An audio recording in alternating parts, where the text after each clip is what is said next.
नमस्कार, प्रणाम, हर हर महादेव। हम हैं प्रियंका देवी कुशवाहा और हमारे यूट्यूब चैनल में आप सभी का स्वागत बढ़ो रहते। रउआ सभी के बीच में बहुत प्यारा सा तुलसी विवाह गीत भजन हम लेके आ गए बनी। गीत के पूरा जरूर सुनम जा, वीडियो को लाइक शेयर जरूर करब जा। अभी तक ले चैनल के सब्सक्राइब नहीं की जा कैले तो चैनल के भी सब्सक्राइब जरूर कर ले। अब जा कमेंट बॉक्स में लिख के भेजब जा हमारे गीत कैसा लागल आ गीत के कहाँ से सुना तनी जा, काहे कि हमको तो पता चले हमारे गीत कहाँ कहाँ तक, कौन गाँव में कौन शहर में जात रुए। तो कमेंट बॉक्स में जरूर लिख के भेजम जरूर सब हमारे गीत के कहाँ से सुना तनी जा।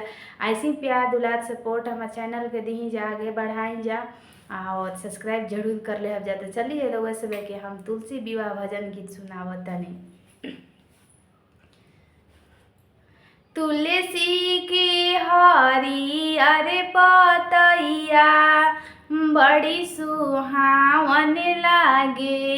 तुलसी की हरियर पतैया बड़ी सुहावन लागे।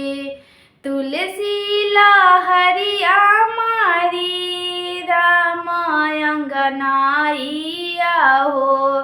तुलसी लहरिया मारी राम अंगनाइया हो।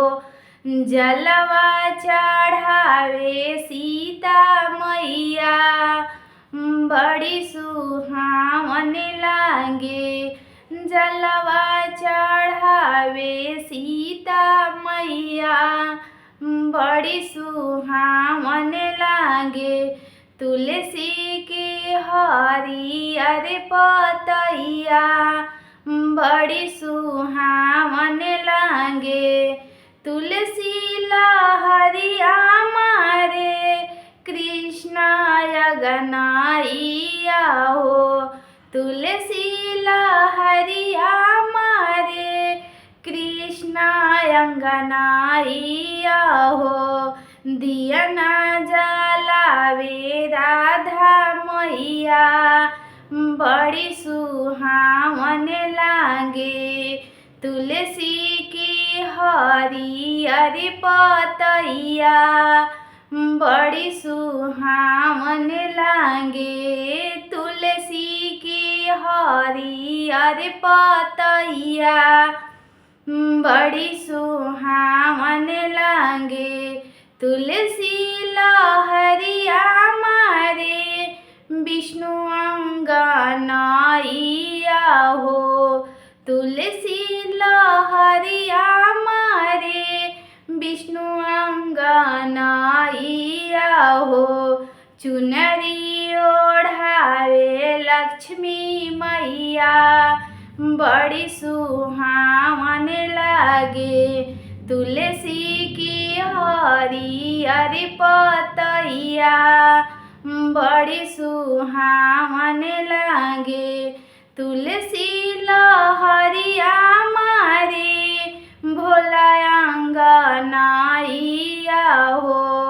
तुलसी लहरिया मारे शिव अंगनाइया हो। सिंदूरा पहिरावे गौरा मैया बड़ी सुहावन लागे। तुलसी की हरियर पतैया बड़ी सुहावन लागे। तुलसी के हरियर पतैया बड़ी रे सुहावन लागे। तुलसी लहरिया मारे गणपति अंगनावा हो। तुलसी लहरिया मारे गणपति अंगनावा हो। गावेला भजन रिधि सीधी मैया बड़ी रे सुहावन लागे। तुलसी के हरियर पतैया बड़ी रे सुहावन लागे।